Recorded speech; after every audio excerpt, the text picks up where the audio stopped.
ನಮಸ್ಕಾರ ಸ್ನೇಹಿತರೆ, ಅಣೆಕಟ್ಟುಗಳೇ ಇಲ್ಲದೆ ಇಂದಿಗೂ ಸಂಪೂರ್ಣ ಸ್ವಚ್ಛಂದವಾಗಿ ಹರಿಯುವ ಭಾರತದ ಏಕೈಕ ನೈಸರ್ಗಿಕ ವಿಸ್ಮಯದ ಹಿಂದಿರುವ ಆ ರಹಸ್ಯವೇನು?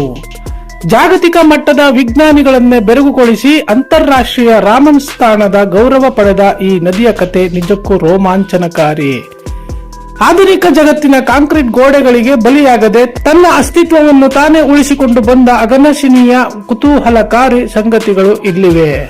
ಅದಕ್ಕೂ ಮುಂಚೆ ನೀವಿನ್ನು ನಮ್ಮ ಚಾನೆಲ್ಗೆ ಸಬ್ಸ್ಕ್ರೈಬ್ ಮಾಡಿಲ್ಲ ಅಂದ್ರೆ ದಯವಿಟ್ಟು ಸಬ್ಸ್ಕ್ರೈಬ್ ಮಾಡ್ಕೊಳ್ಳಿ. ಅಘನಾಶಿನಿ ನದಿಯು ಕರ್ನಾಟಕದ ಉತ್ತರ ಕನ್ನಡ ಜಿಲ್ಲೆಯ ಅತ್ಯಂತ ಪವಿತ್ರ ಮತ್ತು ಪ್ರಾಕೃತಿಕ ನದಿಯಾಗಿದೆ. ಇದು ಶಿರಸಿ ತಾಲೂಕಿನ ಶಂಕರಹೊಂಡ ಎಂಬಲ್ಲಿ ಉಗಮ ಸ್ಥಾನವನ್ನು ಹೊಂದಿದೆ. ಈ ನದಿಯು ಉಗಮದಿಂದ ಸಮುದ್ರ ಸೇರುವವರೆಗೆ ಸುಮಾರು 121 ಕಿಲೋಮೀಟರ್ ಉದ್ದಕ್ಕೂ ಮುಕ್ತವಾಗಿ ಹರಿಯುತ್ತದೆ. ಇಡೀ ಹರಿವಿನ ಹಾದಿಯಲ್ಲಿ ಈ ನದಿಗೆ ಯಾವುದೇ ಮಾನವ ನಿರ್ಮಿತ ಅಣೆಕಟ್ಟುಗಳು ಇಲ್ಲ. ಅಣೆಕಟ್ಟು ಇಲ್ಲದಿರಲು ಮೊದಲ ಪ್ರಮುಖ ಕಾರಣ ಪಶ್ಚಿಮ ಘಟ್ಟಗಳ ಅತ್ಯಂತ ಕಠಿಣ ಮತ್ತು ಕಡಿದಾದ ಭೌಗೋಳಿಕ ರಚನೆ.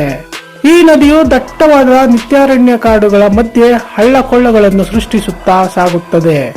ಕಡಿದಾದ ಬೆಟ್ಟಗಳ ನಡುವೆ ಬೃಹತ್ ಜಲಾಶಯ ನಿರ್ಮಾಣ ಮಾಡುವುದು ತಾಂತ್ರಿಕವಾಗಿ ಅತ್ಯಂತ ಸವಾಲಿನ ಕೆಲಸವಾಗಿತ್ತು. ಒಂದು ವೇಳೆ ಅಣೆಕಟ್ಟು ಕಟ್ಟಿದರೆ ಪಶ್ಚಿಮ ಘಟ್ಟಗಳ ಸಾವಿರಾರು ಎಕರೆ ನಿತ್ಯ ಹರಿದ್ವರ್ಣಗಳ ಕಾಡುಗಳು ನೀರಿನಲ್ಲಿ ಮುಳುಗಡೆಯಾಗುತ್ತಿದ್ದವು. ಪರಿಸರ ಸೂಕ್ಷ್ಮ ವಲಯವಾಗಿರುವುದರಿಂದ ಇಲ್ಲಿ ಯಾವುದೇ ದೊಡ್ಡ ಕಾಂಕ್ರೀಟ್ ಕಾಮಗಾರಿಗಳಿಗೆ ಪರಿಸರ ವಿಜ್ಞಾನಿಗಳು ತೀವ್ರ ವಿರೋಧ ವ್ಯಕ್ತಪಡಿಸಿದರು. ಈ ನದಿಗೆ ಅಣೆಕಟ್ಟು ಕಟ್ಟದಿರಲು ಸ್ಥಳೀಯರ ಜನರು ಜಾಗೃತ ಮತ್ತು ಹೋರಾಟಗಳೇ ಅತ್ಯಂತ ಪ್ರಮುಖ ಕಾರಣ. 1980 ಮತ್ತು 90ರ ದಶಕದಲ್ಲಿ ಸರ್ಕಾರವು ಈ ನದಿಯ ನೀರನ್ನು ಬಳಸಿಕೊಳ್ಳಲು ಬೃಹತ್ ಯೋಜನೆಗಳನ್ನು ರೂಪಿಸಿತ್ತು. ತದಡಿ ಬಳಿ ಬೃಹತ್ ಉಷ್ಣ ವಿದ್ಯುತ್ ಸ್ಥಾವರ ಮತ್ತು ವಾಣಿಜ್ಯ ಬಂದರು ನಿರ್ಮಿಸುವ ಪ್ರಸ್ತಾವನೆ ಇತ್ತು. ಈ ಯೋಜನೆಗಳು ಜಾರಿಯಾಗಿದ್ದರೆ ನದಿಯ ನೈಸರ್ಗಿಕ ಹರಿವಿಗೆ ದೊಡ್ಡ ಮಟ್ಟದ ಅಡ್ಡಿ ಉಂಟಾಗುತ್ತಿತ್ತು. ಆದರೆ ಯೋಜನೆಯ ವಿರುದ್ಧ ಉತ್ತರ ಕನ್ನಡದ ಪರಿಸರವಾದಿಗಳು ಮತ್ತು ಸ್ಥಳೀಯರು ಅಘನಾಶಿನಿ ಉಳಿಸಿ ಚಳುವಳಿ ಆರಂಭಿಸಿದರು. ರೈತರು ಮತ್ತು ಮೀನುಗಾರರು ಒಟ್ಟಾಗಿ ಸರ್ಕಾರದ ಈ ಕೈಗಾರಿಕಾ ಯೋಜನೆಗಳ ವಿರುದ್ಧ ತೀವ್ರ ಪ್ರತಿರೋಧ ಒಡ್ಡಿದರು. ಪ್ರಸಿದ್ಧ ಪರಿಸರ ಹೋರಾಟಗಾರರು ಈ ನದಿಯ ನೈಸರ್ಗಿಕ ಪರಿಸರ ವ್ಯವಸ್ಥೆಯನ್ನು ರಕ್ಷಿಸಲು ಕಾನೂನು ಹೋರಾಟ ಮಾಡಿದರು. ಸಾರ್ವಜನಿಕರ ತೀವ್ರ ಆಕ್ರೋಶಕ್ಕೆ ಮಣಿದ ಸರ್ಕಾರವು ಅಂತಿಮವಾಗಿ ಆ ಬೃಹತ್ ಯೋಜನೆಗಳನ್ನು ಕೈಬಿಡಬೇಕಾಯಿತು.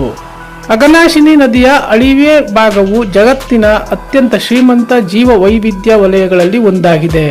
ನದಿಯು ಮುಕ್ತವಾಗಿ ಹರಿಯುವುದರಿಂದ ಸಮುದ್ರ ಮತ್ತು ನದಿಯ ನೀರು ಸೇರುವ ಜಾಗದಲ್ಲಿ ಅದ್ಭುತ ಪರಿಸರ ನಿರ್ಮಾಣವಾಗಿದೆ.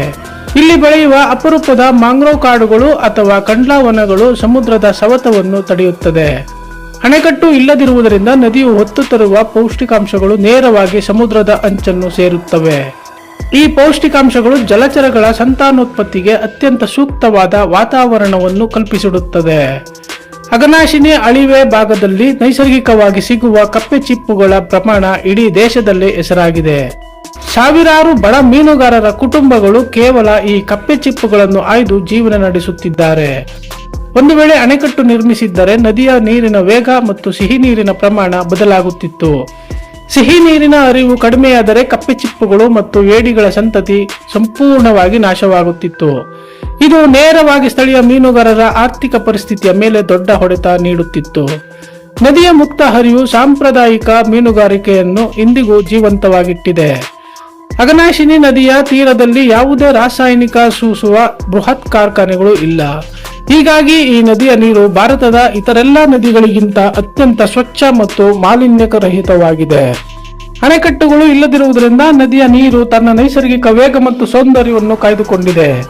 ಈ ನದಿಯು ಸೃಷ್ಟಿಸುವ ಪ್ರಸಿದ್ಧ ಉಂಚಳ್ಳಿ ಜಲಪಾತ ಪ್ರವಾಸಿಗರ ಪ್ರಮುಖ ಆಕರ್ಷಣೆಯಾಗಿದೆ.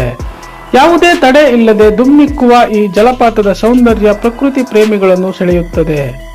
ನದಿಯುದ್ದಕ್ಕೂ ಇರುವ ಎಡ್ಬಂಡರ್, ಕೂಗ, ಅನಿಗಳಂತಹ ನೈಸರ್ಗಿಕ ತಾಣಗಳು ಪ್ರವಾಸೋದ್ಯಮಕ್ಕೆ ಕೊಡುಗೆ ನೀಡಿವೆ. ಅಣೆಕಟ್ಟುಗಳು ಕಟ್ಟದಿದ್ದರೂ ಸ್ಥಳೀಯರು ಕೃಷಿ ಮತ್ತು ಕುಡಿಯುವ ನೀರಿಗೆ ಈ ನದಿಯನ್ನು ಸಾಂಪ್ರದಾಯಿಕವಾಗಿ ಬಳಸುತ್ತಿದ್ದಾರೆ.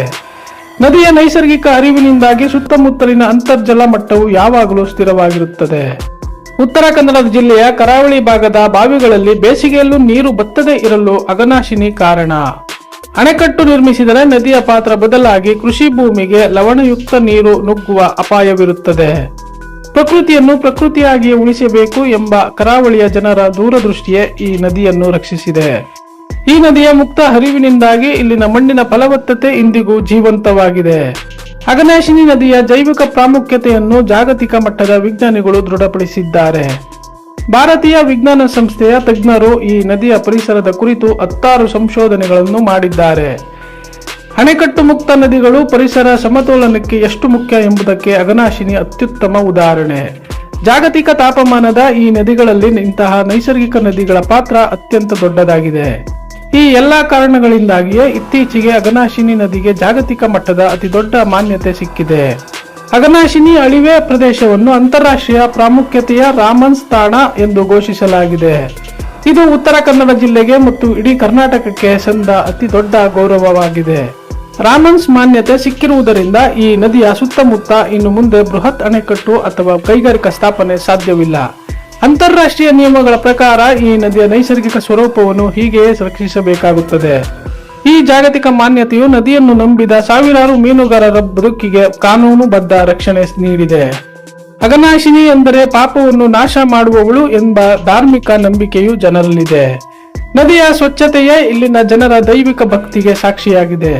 ನದಿಯ ಹರಿವಿನ ಉದ್ದಕ್ಕೂ ಯಾವುದೇ ಪಟ್ಟಣಗಳ ಹೊರಚರಂಡಿ ನೀರು ನೇರವಾಗಿ ಸೇರುವುದಿಲ್ಲ.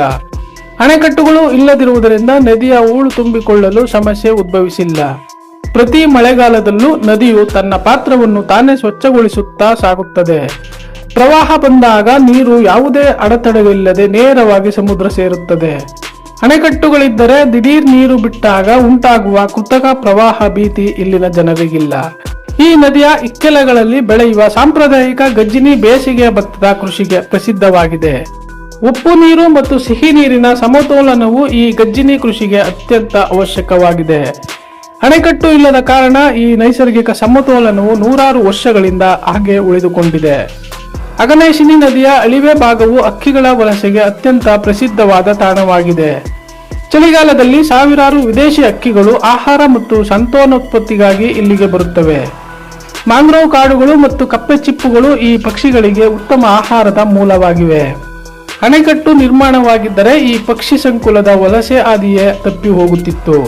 ಪರಿಸರ ಪ್ರವಾಸೋದ್ಯಮ ಮೂಲಕ ಸ್ಥಳೀಯ ಯುವಕರಿಗೆ ಉದ್ಯೋಗಾವಕಾಶಗಳು ಸೃಷ್ಟಿಯಾಗಿವೆ. ನದಿಯಲ್ಲಿ ದೋಣಿ ವಿಹಾರ ಮತ್ತು ಪಕ್ಷಿ ವೀಕ್ಷಣೆಗಾಗಿ ದೇಶ ವಿದೇಶಿಗಳ ಪ್ರವಾಸಿಗರು ಬರುತ್ತಾರೆ. ಪ್ರಕೃತಿಯನ್ನು ನಾಶ ಮಾಡದೆ ಹೇಗೆ ಆರ್ಥಿಕತೆ ಬೆಳೆಸುವುದು ಎಂಬುದಕ್ಕೆ ಈ ನದಿ ಸಾಕ್ಷಿಯಾಗಿದೆ. ಮಾನವನ ದುರಾಸೆಗೆ ಬಲಿಯಾಗದೆ ಉಳಿದಿರುವ ದಕ್ಷಿಣ ಭಾರತದ ಕೆಲವು ನದಿಗಳಲ್ಲಿ ಇದು ಒಂದಾಗಿದೆ. ಅಘನಾಶಿನಿಯ ಯಶೋಗಾಥೆಯು ಇಂದಿನ ತಲೆಮಾರಿನ ಜನರಿಗೆ ಪರಿಸರ ಪಾಠವನ್ನು ಕಲಿಸುತ್ತದೆ. ಅಭಿವೃದ್ಧಿ ಎಂದರೆ ಕೇವಲ ಕಾಂಕ್ರೀಟ್ ಗೋಡೆಗಳಲ್ಲ, ಪ್ರಕೃತಿಯ ರಕ್ಷಣೆಯೂ ಹೌದು ಎಂದು ಈ ನದಿ ತೋರಿಸಿಕೊಟ್ಟಿದೆ. ಉತ್ತರ ಕನ್ನಡ ಜಿಲ್ಲೆಯ ಹೆಮ್ಮೆಯ ಸಂಕೇತವಾಗಿ ಅಘನಾಶಿನಿ ನದಿ ಇಂದಿಗೂ ಬೆಳೆಯುತ್ತಿದೆ. ನದಿಯ ಸ್ವಾತಂತ್ರ್ಯವನ್ನು ಕಸಿದುಕೊಳ್ಳದ ಜಿಲ್ಲೆಯ ಜನರ ಹೋರಾಟದ ಮನೋಭಾವ ಶ್ಲಾಘನೀಯ. ಅಣೆಕಟ್ಟು ಮುಕ್ತವಾಗಿ ಹರಿಯುವ ನದಿಗಳು ಕಾಡಿನ ವನ್ಯಜೀವಿಗಳಿಗೂ ಕುಡಿಯುವ ನೀರಿನ ಆಧಾರವಾಗಿವೆ. ಸಿಂಹಬಾಲದ ಮಂಗಗಳು ಸೇರಿದಂತೆ ಹಲವು ಅಪರೂಪದ ಪ್ರಾಣಿಗಳು ಈ ನದಿಯ ತೀರದ ಕಾಡುಗಳಲ್ಲಿ ವಾಸಿಸುತ್ತವೆ. ಪಶ್ಚಿಮ ಘಟ್ಟಗಳ ಜೀವನಾಡಿಯಾಗಿ ಅಘನಾಶಿನಿ ತನ್ನ ಕರ್ತವ್ಯವನ್ನು ನಿರಂತರವಾಗಿ ಮಾಡುತ್ತಿದೆ. ಈ ನದಿಯ ಶುದ್ಧತೆ ಮತ್ತು ನೈಸರ್ಗಿಕತೆ ಮುಂದಿನ ಪೀಳಿಗೆಗೂ ಹೀಗೆಯೇ ಉಳಿಯಬೇಕಾಗಿದೆ. ರಾಮನ್ ಸ್ಥಾನದ ಘೋಷಣೆಯು ಈ ನದಿಯ ಸಂರಕ್ಷಣೆಗೆ ಮತ್ತಷ್ಟು ಬಲ ತಂದಿದೆ. ಅಣೆಕಟ್ಟು ಇಲ್ಲದ ಅಘನಾಶಿನಿ ನದಿಯು ಪ್ರಕೃತಿ ಮತ್ತು ಮಾನವನ ಸಹಬಾಳ್ವೆಗೆ ಅತ್ಯುತ್ತಮ ಉದಾಹರಣೆಯಾಗಿದೆ. ಒಟ್ಟಾರೆಯಾಗಿ ಭೌಗೋಳಿಕ ಸವಾಲುಗಳು, ಜನಗ್ರಹದ ಹೋರಾಟಗಳು ಮತ್ತು ಜೀವ ವೈವಿಧ್ಯದ ರಕ್ಷಣೆಗೆ ಅಘನಾಶಿನಿಗೆ ಅಣೆಕಟ್ಟು ಇಲ್ಲದಿರಲು ಕಾರಣ. ಇದೇ ಕಾರಣಕ್ಕಾಗಿ ಅಘನಾಶಿನಿ ನದಿಯು ಇಂದಿಗೂ ಭಾರತದ ಅತ್ಯಂತ ವಿಶಿಷ್ಟ ಮತ್ತು ಮುಕ್ತ ನದಿಯಾಗಿ ಹರಿಯುತ್ತಿದೆ. ಸ್ನೇಹಿತರೆ, ಈ ಮಾಹಿತಿ ನಿಮಗೆ ಇಷ್ಟವಾಗಿದ್ದರೆ ಲೈಕ್ ಮಾಡಿ, ಶೇರ್ ಮಾಡಿ. ಏನಾದರೂ ಅನಿಸಿಕೆಗಳಿದ್ರೆ ಕಮೆಂಟ್ ಮಾಡಿ ಅಂತ ಹೇಳ್ತಾ ಈ ವಿಡಿಯೋ ಮುಗಿಸ್ತಾ ಇದ್ದೀವಿ. ಧನ್ಯವಾದಗಳು.